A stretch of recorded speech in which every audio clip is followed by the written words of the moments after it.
Salut les investisseurs malins, j'espère que tu vas bien. Nous sommes le lundi 16 septembre 2019, je m'appelle Gabriel Jarosson et comme tous les lundis, je vais te proposer les crypto news, les nouvelles, les actualités marquantes, les faits importants à ne pas rater de la semaine dernière dans le monde de la crypto-monnaie, comment ça impacte le monde de la crypto, comment ça impacte éventuellement tes cryptos, les news positives, les news négatives, les choses importantes. On va regarder tout ça ensemble. Avant de commencer, si c'est ta première fois ici, si c'est pas encore fait, je t'invite à cliquer sur le bouton s'abonner juste en dessous de cette vidéo pour ne rater aucune vidéo. Je publie quotidiennement sur les crypto-monnaies et bien sûr surtout sur l'investissement en général et notamment l'investissement dans les startups et pour rejoindre plusieurs milliers d'investisseurs malins.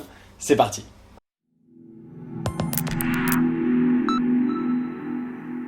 Avant de commencer, je ne sais pas si tu as remarqué depuis quelques temps, il y a ce petit livre qui m'accompagne et bien je me propose depuis seulement quelques jours de te l'offrir. Oui, tu as bien entendu, je me propose de te l'offrir. Donc si ça t'intéresse, va jeter un coup d'œil dans la description et dans le lien, je t'offre mon livre qui parle d'investissement, notamment dans les crypto-monnaies, qui parle également d'investissement dans les startups, d'entrepreneuriat, de liberté financière. Donc le lien est juste en dessous, précipite-toi, il n'y en aura pas pour tout le monde, il en reste plus des tonnes, mais il y en a encore quelques-uns à offrir aujourd'hui, lundi. Donc si ça t'intéresse, le lien est en dessous et on commence tout de suite avec bien sûr l'état des marchés. Alors comme tu le vois, on est sur un marché à peu près stable. Ah mais attends, on est sur une journée, pardon. On est sur 7 jours, on est sur un marché à peu près stable au niveau du Bitcoin, moins 0,1%, donc c'est quasiment vraiment de l'équilibre. 10 310 $, il était je crois à 10 300 déjà vraiment lundi dernier au moment où j'ai fait ma vidéo. Donc très très stable au niveau du Bitcoin et pour le reste plutôt en légère progression. Donc pour une fois, le Bitcoin va moins vite que les altcoins, c'est hyper rare, ça vaut le coup d'être souligné. On a l'Ethereum qui prend 7%, XRP 1, EOS 5, Litecoin 1,5, voilà, BNB qui perd 7%, TRX à l'équilibre, voilà grosso modo. Donc c'est intéressant, on avait vu ces dernières semaines le Bitcoin qui descendait moins vite que les altcoins qui descendaient plus. Et bien là on a le phénomène un petit peu inverse de compensation. Ça ne veut pas forcément dire que la alt season est de retour, peut-être, on va voir, on en est loin, mais en tout cas voilà, c'est le mouvement un petit peu inverse. Les altcoins étaient descendus plus vite que le Bitcoin, et bien là les altcoins remontent un peu plus vite que le Bitcoin. Dans l'ensemble, un marché relativement stable, pas de très très gros mouvements, à part ici on a Atom qui prend 28%, complètement incroyable, Ethereum qui prend 7%, qui est quand même un mouvement un peu plus important, mais le reste on est sur des pourcentages assez faibles globalement. Donc on est parti pour les news de la semaine dernière. Il y a pas mal de choses sur le Libra, mais pas que, comme d'habitude. Et je voudrais commencer par ce truc génial, cette étude de Moody's qui dit qu'en 2020, tout le monde utilisera en 2021, tout le monde utilisera la blockchain. Ça c'est juste génial. Ça c'est le rapport de Moody's qui est sorti le 5 septembre, donc ça fait déjà 11 jours. Oui, il rapporte ça et moi je suis tombé en fait, ça c'est la source originale et ça c'est un article sur lequel je suis tombé sur le site Contrepoint qui dit ça. Donc d'autres bonnes nouvelles récentes montrent que l'acceptation des cryptos grandit encore et encore. Et donc Moody's, l'agence de notation, avec Standard & Poor's, c'est les plus grandes, ils ont sorti un rapport où ils ont dit que la blockchain d'ici 2021 s'imposera comme un standard.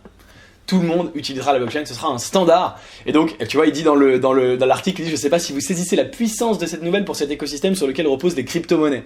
Effectivement, ça pourrait être absolument énorme. Il y a beaucoup de gens qui font des prédictions sur 2020-2021, sur le Bitcoin qui pourrait être à 250 000 $. Évidemment, on n'en sait rien, je ne vais pas m'amuser à faire des prédictions. Tu le sais, moi, ma prédiction, elle est sur le très long terme, le Bitcoin à $1 million, mais à une date qu'on ne connaît pas, mais ça pourrait tout à fait participer si vraiment la blockchain s'imposait comme un standard. 2021, c'est vraiment demain, on est vraiment déjà quasiment à la fin de l'année 2019, on est presque en 2020, donc 2021 c'est quasiment dans un an, si je pousse un tout petit peu. Donc voilà, je voulais commencer par ça parce que c'est vraiment une nouvelle hyper cool, hyper intéressante, et si Moody's pense ça, c'est quand même pas des abrutis, c'est quand même des gens sérieux, des gens qui bossent, et donc c'est quand même hyper intéressant d'en parler. Voilà pour la première news, on commence très très fort. Alors, les news sur le Libra, il y en a un paquet comme d'habitude. Ici, une news assez intéressante sur donc le panier de devises sur lequel le Libra pourrait être adossé. Tu le sais, le Libra devrait être adossé sur plusieurs devises. Il va fonctionner comme une stablecoin et il ne devrait pas être uniquement adossé au dollar, puisque le dollar, c'est pas la monnaie, c'est pas la monnaie mondiale. Ça se débat, c'est peut-être la monnaie la plus mondiale qui existe, mais il faudrait que ce soit aussi une stablecoin adossée à l'euro. Et il parlait également du yen, de la livre anglaise et du Singapour dollar. Et il y a le gouvernement chinois qui a dit hey, coucou Facebook, nous on aimerait bien que vous l'adossiez au yuan. Et Facebook a dit hop hop hop, jamais de la vie, c'est mort. Et les régulateurs ont dit à Facebook attention, vous avez intérêt à ne pas l'adosser au yuan. Alors juste pour revenir un petit peu en arrière, du coup moi je me pose toujours la question de comment ça va fonctionner. Est-ce qu'on aura un Libra européen adossé à l'euro, un Libra américain adossé au dollar? Est-ce qu'on aura un Libra global mais du coup un Libra sera pas égal à 1 euro s'il est adossé à l'euro et au dollar et au yen? Peut-être qu'on aura un Libra qui vaut 0,95, voilà, qui fluctuera un petit peu. Je ne sais pas exactement. Voilà, il y en aura plusieurs. Mais qu'est-ce qui se passe quand tu veux envoyer ton Libra adossé à l'euro à quelqu'un d'autre aux États-Unis qui a un Libra adossé au dollar? Bon, ça c'est à la limite, c'est pas notre problème. On verra. En tout cas, le gouvernement chinois a poussé depuis longtemps différentes personnes, différentes boîtes dans la finance à essayer d'ajouter le yuan dans leur panier de devises. Et ils ont également contacté Facebook en disant bah écoute, ce serait bien si tu foutais le Libra. Voilà. Tu sais que si tu mettais le yuan dans le Libra, tu sais que Facebook, ils sont pas en Chine, ils sont interdits par le gouvernement chinois. Donc, je pense qu'ils avaient peu de chances que ça se réalise, mais ça aurait pu au contraire être une façon pour Facebook de mettre un premier pas en Chine en disant bah écoutez, ok les gars, on fait ce pas, on fait ça avec vous, mais derrière vous nous laissez entrer en Chine dans des meilleures conditions, je ne sais pas.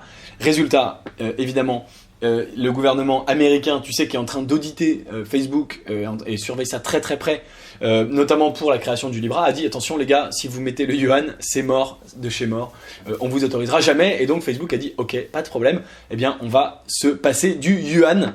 Donc on en est là, a priori il n'y aura pas le yuan, ça aurait évidemment été un bon coup de pub, enfin le gouvernement chinois je pense aurait été très content, mais a priori il n'y aura pas le yuan, mais intéressant de voir qu'on aura le dollar, l'euro, on pouvait évidemment s'y attendre, la livre sterling, on pouvait s'y attendre aussi, c'est l'une des monnaies les plus dominantes au monde, et notamment parce que Londres est l'une des plus grandes places financières mondiales, le yen, pourquoi pas hyper surprenant parce que pareil le Japon est une place financière importante, pas aussi importante que, le yen n'est pas une monnaie aussi importante que les trois premières qu'on vient de citer, à savoir le dollar, l'euro et la livre, mais bon ok pourquoi pas. Et puis alors derrière le dollar singapourien, hyper intéressant, donc pas le Hong Kong dollar, et on le voit en ce moment, notamment bien sûr avec leur proximité avec la Chine et toute la situation à Hong Kong, on va pas rentrer dans le détail ici, mais peut-être que c'est une façon pour eux d'avoir une emprise plus importante en Asie. On sait que Singapour c'est une place extrêmement importante sur la crypto-monnaie, c'est là où on a Binance, c'est là où on a énormément de projets, donc hyper intéressant. Ils n'ont pas choisi forcément des pays très peuplés, le Japon ils ont une population en déclin, la livre sterling tu vois c'est pas une énorme population, et Singapour il y a très peu de monde, il y a 3 ou 4 millions de personnes, ils auraient pu choisir la roupie indienne par exemple, où Facebook cartonne, où il y a plus d'1 milliard d'utilisateurs, plus d'1 milliard de personnes et d'utilisateurs potentiels de Facebook, voilà, ils n'ont pas fait ça. En tout cas, assez intéressant, et on n'aura pas le yuan. Alors, tac, ça c'est pour après. Le Libra. Alors, très marrant, j'ai trouvé cette news sur le journal du coin, ou le journal du coin. Alors, en France, on dit le journal du coin. Bon, c'est un peu moche, mais c'est pas grave. Facebook aurait envisagé d'utiliser le Bitcoin avant de se décider pour Libra. Donc, ça m'a fait trop marrer, parce que j'ai fait une vidéo à ce sujet-là. D'ailleurs, enfin, voilà, il y a une vidéo sur ma chaîne YouTube. Si tu cherches Léonis, ouais, alors, évidemment, Léonis, tu tombes sur le rappeur, hein, je pense que tu en as déjà fait l'expérience, c'est pas grave, on le salue quand même. J'avais fait une vidéo qui s'appelait Pourquoi Facebook n'a pas utilisé le Bitcoin, où j'expliquais pourquoi selon moi ils n'avaient pas, voilà, ici, il y a 2 mois, pourquoi Facebook n'a pas utilisé le Bitcoin. Elle est là la vidéo, donc assez marrante de voir que en fait ils ont envisagé d'utiliser le Bitcoin. Ça a été révélé par un type qui s'appelle Bill Barid, voilà, qui est le CEO d'une plateforme d'investissement qui s'appelle Abra et qui a révélé ça dans un podcast. Et en fait il aurait reçu des employés de Facebook qui avaient envisagé d'utiliser le Bitcoin, donc juste hyper marrant. Qu'est-ce qu'on a comme news sur le Libra? Je crois que c'est quasiment tout. Ah oui, on a ici... non, c'est pas ça. Voilà, c'est ça. Facebook, la France refuse le Libra en Europe, annonce Bruno Le Maire. Elles sont pas du tout triées, mais c'est pas grave. On fait ça ensemble. Donc, Bruno Le Maire, tu l'as peut-être vu cette news parce qu'elle a fait pas mal de bruit. C'était le 12 septembre, il y a seulement quelques jours. Il a dit on n'est pas sûr qu'on laisse Libra venir en Europe. Voilà, et c'est assez sympa de voir que, comme d'habitude, la France est quand même assez leader, précurseur là-dessus, en tout cas leader d'opinion pour l'Union Européenne, pour l'Europe. Ça prouve quand même la place de la France dans le monde de la crypto, et Bruno Le Maire, il est vraiment hyper actif là-dessus, et c'est top. Enfin, c'est vraiment, moi ça me fait hyper plaisir que voilà, on soit, et il y a des articles dans le monde entier sur la France qui refuserait potentiellement Libra. Alors, on en est loin, on va voir. Est-ce qu'il a le pouvoir de le faire? Oui, probablement. Est-ce qu'il va le faire? on ne sait pas, mais intéressant. Bruno Le Maire, on l'avait vu, il veut lancer une crypto-monnaie européenne par la Banque centrale et du coup il voudrait interdire le Libra pour pas qu'elle soit en concurrence. Donc assez intéressant de voir comment ça va évoluer dans les semaines qui viennent. Évidemment, si tu veux suivre toutes les news, tu viens tous les lundis regarder les crypto news sur cette chaîne YouTube et pour être sûr de ne pas les rater, tu t'abonnes juste en dessous et tu actives la petite cloche. Si tu es déjà abonné, tu actives la cloche pour avoir une notification. Ensuite, alors c'est cette news que j'ai survolée à l'instant. Braqué pour ses bitcoins, il s'enfuit en sautant par la fenêtre, donc complètement dingue. Mais voilà, trop étaler ses richesses en public, qu'elles soient en crypto ou ailleurs, c'est pas une bonne idée. Donc on a eu un Indien qui a été torturé jusqu'à la mort directement à son cerveau. Je sais pas quoi, une histoire complètement horrible. Je crois que je t'en avais peut-être parlé il y a dans les précédentes crypto news, un truc complètement dingue. Et bien là, un crypto millionnaire qui a bien cru voir sa vie défiler devant ses yeux, il s'est fait braquer. C'est en Norvège et il est rentré chez lui et il avait un fusil de chasse pointé sur lui. Il a fini par s'évader en sautant par la fenêtre. Donc complètement fou. Donc évidemment, si par hasard tu as la chance d'être extrêmement riche en bitcoin, en crypto-monnaie, félicitations, ne l'étale pas trop sur internet. Voilà, c'est clairement pas le bon plan, sinon tu risques d'avoir un petit peu des emmerdes. Voilà. Alors, dans le genre des trucs pas cool, CoinHouse, donc là c'est très franco-français. CoinHouse, précédemment maison du Bitcoin, a été piraté. Alors tu l'as peut-être vu parce que ça a été relayé par pas mal de monde dans l'écosystème français il y a quelques jours, notamment par Owen, que tu connais probablement plus sous le nom de Hasher, qu'on a parlé sur Twitter, etc. Donc CoinHouse a été victime d'un hack. Tous les gens qui avaient un compte chez eux et leur email ont reçu un mail de phishing en disant rentrez bien votre mot de passe, venez remettre votre mot de passe. Évidemment c'était un faux mail, donc si tu l'as fait, change bien ton mot de passe. Il n'y a pas eu de perte d'argent parce qu'ils ont bien gelé les comptes et les retraits, mais c'est quand même évidemment un problème, et il y a également l'idée de s'ils ont eu ton mot de passe et que tu l'utilises sur d'autres sites internet, il faut quand même le changer. Voilà, comme d'habitude, on est dans un truc très nouveau et donc il y a toujours plein de choses qui ne sont pas assez sécurisées et donc il faut toujours faire attention. Et donc je t'invite à la plus grande sécurité, prudence, je t'invite à ne pas laisser tes cryptos sur les exchanges, etc. etc. Ok, alors ensuite, ici, Santander qui lance le premier bond blockchain, donc assez intéressant, la banque Santander qui a lancé un bond, donc c'est une émission de dette de 20 millions de dollars directement sur Ethereum. Ça date du 12 septembre. Donc la Banco Santander à Madrid, ils ont le premier bond entièrement issu sur Ethereum. Donc c'est pas la première banque à faire ça. On avait vu que la Société Générale l'avait fait il y a quelques mois de ça. C'était pareil, plusieurs millions, mais quand même toujours intéressant. Ils ont utilisé la blockchain publique Ethereum, ils le disent ici. Toujours intéressant de voir des banques se mettre à ce genre d'activité, et on en est qu'au début. Ils font des tests, mais comme d'habitude, s'ils testent, c'est pas dans le vide, c'est pas pour rien, c'est pas pour faire joli, c'est pas pour faire le buzz, hein. Ils ont vraiment des équipes qui ont passé du temps, ils ont des salariés qui payent pour tester ces technologies. Pour l'instant, c'est probablement qu'un test, à voir est-ce que oui ou non ça nous sert ou pas, mais quand ils vont se rendre compte bien sûr de la facilité, la rapidité, le prix que ça coûte, c'est beaucoup moins cher que le reste, etc. Il y a de fortes chances que assez rapidement les banques disent bon bah ok, il y a moyen qu'on continue à utiliser cette blockchain, et ça c'est hyper positif pour l'écosystème. Toujours Bruno Le Maire qui fait toujours beaucoup parler de lui, il fait parler de lui, tu vois, beaucoup à l'étranger, puisque l'article est paru initialement ici sur Bloomberg, qui annonce que, Bruno Le Maire annonce que, mais alors on le savait déjà, mais il l'a redit, qu'ils n'allaient pas taxer les trades de crypto à crypto, mais simplement quand tu faisais un cash out. Donc en fait ça avait déjà été annoncé tel quel dans la loi, je sais plus si c'était la loi Pacte ou la loi sur la crypto l'année dernière, donc j'en avais moi déjà parlé sur cette chaîne YouTube. Ça a été simplement confirmé parce que c'était quelque chose qui était pour l'instant comme ça et envisagé à potentiellement être révisé. Et donc voilà, ils annoncent que ça ne sera pas révisé. Donc si tu trades du Bitcoin à l'Ethereum, de l'Ethereum à je ne sais quoi et que tu reviens en Bitcoin, aucune taxe. Et au moment où tu prends tes gains en euros, il y a une taxe. Alors c'est très malin de la part, je pense, de l'État français de fonctionner comme ça. Ça laisse quand même pas mal de liberté pour les traders notamment et aussi pour les personnes, les différents échanges, etc. Simplement, je pense que c'est un piège pour eux, c'est tant mieux pour nous et c'est tant pis pour eux, parce que de plus en plus il y a des solutions pour dépenser directement tes bitcoins. Et donc si tu fais une très grosse plus-value dans n'importe quelle crypto-monnaie, même dans une petite crypto, tu vas pouvoir la transférer en bitcoin très facilement sans impôt et la dépenser directement. Et il y a énormément de façons de dépenser tes bitcoins sans passer par l'euro. J'ai fait d'ailleurs une vidéo sur Léonis qui s'appelle comment dépenser tes bitcoins directement. Pareil, tu la trouves ici sur ma chaîne YouTube. J'ai pas le temps de te la rechercher, mais elle existe. Donc je pense que c'est un petit peu un piège pour l'État français. En tout cas, s'ils avaient l'intention vraiment de taxer ça, enfin voilà, ce sera pas pour eux à mon avis une source financière importante. Parce que si tu as le choix entre 30% d'impôts d'un côté ou acheter en bitcoin, ce qui est de plus en plus facile, pas très compliqué, il y a juste une petite manip à faire et avoir 30% d'argent en plus, je pense que tout le monde va être attiré par ce côté-là. Bon, voilà. Mais en tout cas assez intéressant pour nous, citoyens français qui détenons des cryptos.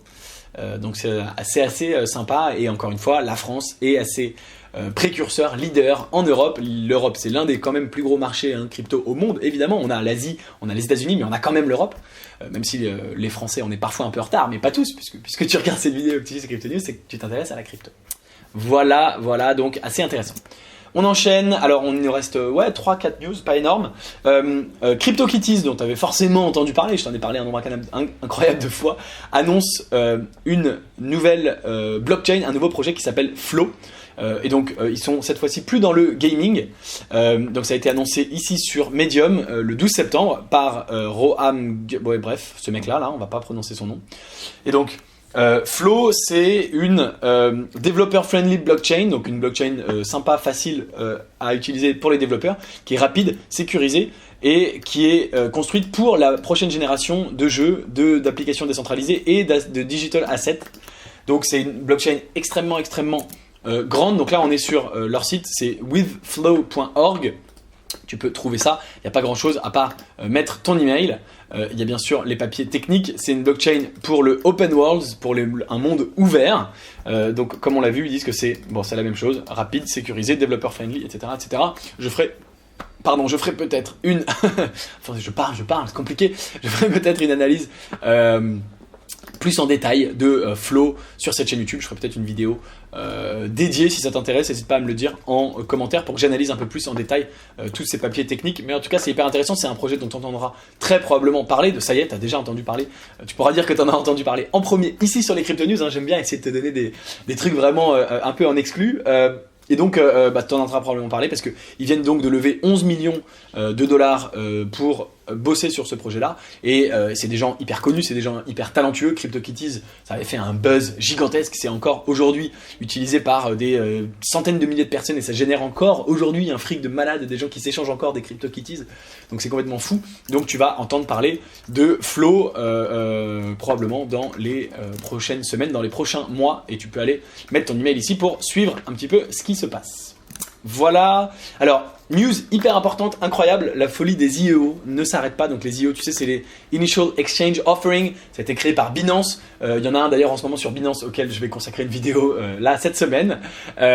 C'est donc un peu l'équivalent des ICO, mais lancé directement sur des exchanges. Ça intéresse tout le monde. Ça intéresse les cryptos qui se lancent parce qu'elles ont tout de suite une super publicité. Et ça intéresse les exchanges parce que ça crée du volume, de la liquidité. Et donc, c'est hyper intéressant. Ça intéresse tout le monde, les IEO. Et on ne parle plus que de ça. Il y en a plein qui se sont lancés. On a Bitfinex, on a OKEx, on a KuCoin qui se sont lancés dans la foulée de Binance. Binance, c'est bien sûr les premiers à avoir fait ça, les inventeurs. Eh bien, Coinbase potentiellement pourrait lancer bientôt ses IEO. Donc ça, c'est complètement dingue. Tu le sais parce que Coinbase, ils ont l'une des plus grosses bases utilisateurs du monde en termes de crypto. C'est l'un des sites les plus utilisés et ils ont tous les gens qui sont pas hyper à l'aise, enfin voilà, ils ont les gens qui sont pas à fond dans la crypto, tous les gens qui sont à fond dans la crypto, qui sont hyper tech, hyper développeurs, etc., que peut-être ton cas, ils sont plus sur d'autres plateformes, qui vont être Kraken, qui vont être Binance, mais il y a plein de gens qui s'y connaissent pas vraiment et qui se disent simplement, moi je veux acheter du Bitcoin mais j'y connais rien, et ces gens-là ils sont sur Binance. Donc ça veut dire deux choses, ça veut dire que premièrement Binance ils vont avoir un vrai boulot de démocratisation, d'explication à faire pour vraiment faire comprendre à tous ces gens-là qu'est-ce que c'est qu'un IEO, pourquoi ça peut les intéresser, etc., etc. Mais ça veut dire aussi que potentiellement il touche énormément de monde et que ça va encore répandre ce nouveau format qui sont les IEO. Et encore une fois, moi j'aime beaucoup les IEO parce qu'on a aussi tout un taf qui est fait en amont par la plateforme pour valider que le projet est hyper solide. Et on a vu dans la crypto, il y a tellement d'arnaques, tellement de projets qui ont l'air solides mais qui en fait sont pourris. Et donc moi c'est ce que je dis souvent quand j'analyse des IEO sur Binance. Je dis de toute façon ça a été analysé par l'équipe de Binance, ils sont sûrement meilleurs que toi et moi, je pense. Enfin tu vois, je suis sûr qu'on est très fort toi et moi, mais je pense que eux ils sont encore meilleurs. Et donc le fait déjà que ça a été étudié, validé par eux et qu'ils acceptent de le mettre en avant, bien sûr c'est déjà un vrai saut d'approbation et un vrai signe de qualité. Même si encore une fois faut pas oublier qu'il y a un potentiel conflit d'intérêt parce que eux ils ont intérêt à te pousser plein de crypto pour faire plein de volume, voilà. Mais quand même c'est intéressant et donc pareil, à voir ce que ça donne avec Coinbase. On en reparlera dans les crypto news. Si tu veux être au courant, tu n'oublies pas de t'abonner, d'activer la cloche. Mais c'est en tout cas hyper intéressant et ça prouve que les IEO c'est vraiment un truc voilà, qui est là pour rester et qui est hyper important dans le monde de la crypto aujourd'hui. Et si tu veux plus de détails sur les IEO, si tu sais pas exactement ce que c'est, j'ai bien sûr fait une vidéo sur ma chaîne YouTube, tu cherches Léonis IEO et tu trouveras ça sans problème dans les résultats. Comprendre les IEO, tu vois, j'ai même une photo de moi complètement marrante. Et c'est ici, évidemment, si ça t'intéresse. Et la dernière news du jour que je voulais te partager, un truc assez marrant, c'est sur Cointelegraph en date du 10 septembre, 40% des millennials iraient se réfugier dans la crypto s'il y avait une récession. Alors la récession, on nous l'annonce tant et plus depuis des mois, tu le sais peut-être, je suis assez vocal là-dessus sur ma chaîne YouTube, j'y crois pas spécialement, hein, je pense que puisque tout le monde annonce la crise, c'est parce que tout le monde l'annonce qu'elle aura probablement pas lieu. En 2008, les gens annonçaient pas forcément la crise, ni en 2001, bon mais ça c'est un autre sujet, mais en tout cas, le jour où il y aurait une crise, le jour où il y aurait même une récession, même s'il n'y a pas de crise, eh bien, on aurait 40% des millennials qui se tourneraient vers la crypto. Donc ça prouve bien que c'est aussi générationnel, ça prouve bien qu'il y a quand même plus de millennials qui s'intéressent à la crypto que des plus âgés, évidemment. C'est normal, hein, c'est toujours comme ça, hein, les innovations technologiques, elles commencent en général à toucher plutôt les jeunes, pas systématiquement, mais voilà. En tout cas, c'est bien pour la crypto. 40% c'est assez énorme, hein, parce que les millennials, c'est une frange de la population, alors faudrait voir dans l'étude, voilà, c'est a priori uniquement aux États-Unis, donc c'est pas pareil. Par exemple, il y a énormément de millennials, je sais pas, au Nigeria par exemple, parce que il y a un boom démographique, donc il y a beaucoup plus de jeunes que de vieux, mais déjà aux États-Unis, les millennials pourraient se tourner massivement vers la crypto. On le sait, hein, le jour où il y a une récession économique, et on le voit avec les taux d'intérêt bas, il y a de plus en plus, la rentabilité de l'argent diminue de plus en plus, et donc il y a de plus en plus de gens qui peuvent potentiellement se tourner vers la crypto, qui elle continue de monter, en tout cas si on regarde pas à l'échelle d'une semaine, mais à l'échelle un peu plus grande, sur des échelles annuelles notamment, la crypto monte vraiment quand même pas mal depuis des années et donc ça peut être hyper intéressant, encore une fois, à suivre sur le long terme. Voilà pour les crypto news d'aujourd'hui, c'est terminé. Merci d'avoir regardé jusqu'au bout. Si tu veux savoir dans quelle crypto-monnaie j'investis mon propre argent, si tu veux investir avec moi et obtenir mes signaux quotidiens de trading, tu peux rejoindre le club privé Léonis Crypto Mastermind. Le lien est juste en dessous dans la description. Voilà, n'hésite pas, on est plein. C'est notamment des signaux vraiment de trading quotidien sur des options à prendre sur différents sites. Donc, tu es bien sûr le bienvenu. Merci d'avoir regardé la vidéo jusqu'au bout. Si elle t'a plu, bien sûr, aime-la, partage-la. Mets-moi un commentaire en dessous de cette vidéo pour me dire la news qui t'a le plus intéressé et la news qui t'a le plus surpris. N'hésite pas. Et évidemment, je t'invite, si ce n'est pas encore fait, à t'abonner à la chaîne YouTube Léonis pour ne rater aucune vidéo, les crypto news tous les lundis et d'autres vidéos sur l'investissement le reste de la semaine. Tu peux même activer la petite cloche. Moi, je te dis à très vite. En attendant, tu peux regarder une autre vidéo de moi juste au-dessus de ma tête. Ciao.